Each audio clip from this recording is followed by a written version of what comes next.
நம்ம வீட்டு கல்யாணம் எபிசோட் 4 தான் இது. பிரைட் டு பியை செலிப்ரேட் பண்ண போகிறோம். ஆனால் அது எனக்கும் தெரியாது, கல்யாணம் பொண்ணு அக்காவுக்கும் தெரியாது.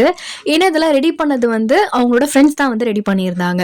சிஸ்லர்ஸ் மட்டும் வாங்க அப்படின்னு சொல்லியிருந்தாங்க. அண்ட் அக்கா தான் வந்து எல்லாத்துக்கும் வந்து ட்ரீட் கொடுக்குறதா இருந்துச்சு. பட் அந்த பிளானையே வந்து கொஞ்சம் மாற்றி அவங்க செலிப்ரேட் வந்து பண்ணுறதுக்காக எல்லாமே வந்து வாங்கிட்டு வந்திருந்தாங்க.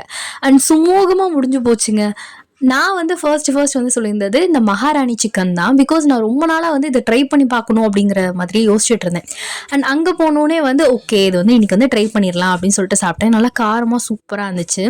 என்னதான் 1008 ஆர்டர் பண்ணியிருந்தாலும் என் அக்கா வாங்கின இந்த கடாய் சிக்கன் தான் கடைசியில் எல்லாத்துக்குமே ஹெல்ப்ஃபுல்லாக இருந்துச்சு. ஏன்னா அது ஒன்று தான் கிரேவியில் இருந்துச்சு. ஸோ அதனால் சப்பாத்தியும் அது கூட வந்து சாப்பிட்டாச்சு. அண்ட் ஃபலூடாலாம் வந்து ஆர்டர் பண்ணியிருந்தோம்.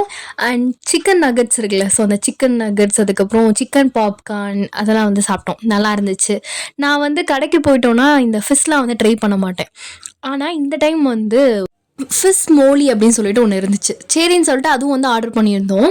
அது வந்து லிட்ரலி வந்து ஒரு கேரளா டிஷ் மாதிரி இருந்துச்சு. எனக்கு கரெக்டானு தெரியல, பட் தேங்காய் எண்ணெயில் செஞ்சால் எப்படி இருக்கும் அது மாதிரி இருந்துச்சு. ஸோ அதை வச்சு தான் நானே அசியூம் பண்ணிட்டேன், சரி இது வந்து ஒரு கேரளா டிஷ்ஷாக இருக்கலாம் அப்படிங்கிற மாதிரி நான் வந்து நினச்சிருந்தேன். கரெக்டாக இல்லையான்னு எனக்கு தெரியல. பட் ஆனால் வந்து நல்லா இருந்துச்சு. நான் வந்து ட்ரை பண்ணேன். பட் என்னால் தான் சாப்பிடவே முடியலங்க. இன்னமும் சொல்லுவாங்களா, அதிகமாக நம்ம வந்து டிஷ்ஷஸ் பார்த்தோன்னா நம்ம சாப்பிடவே மாட்டோம்னு சொல்லுவாங்களா. ஸோ அது மாதிரி தாங்க கடைசியில் ஆச்சு. அண்ட் சிக்கன் நூடுல்ஸுமே வந்து ஆர்டர் பண்ணியிருந்தோம்.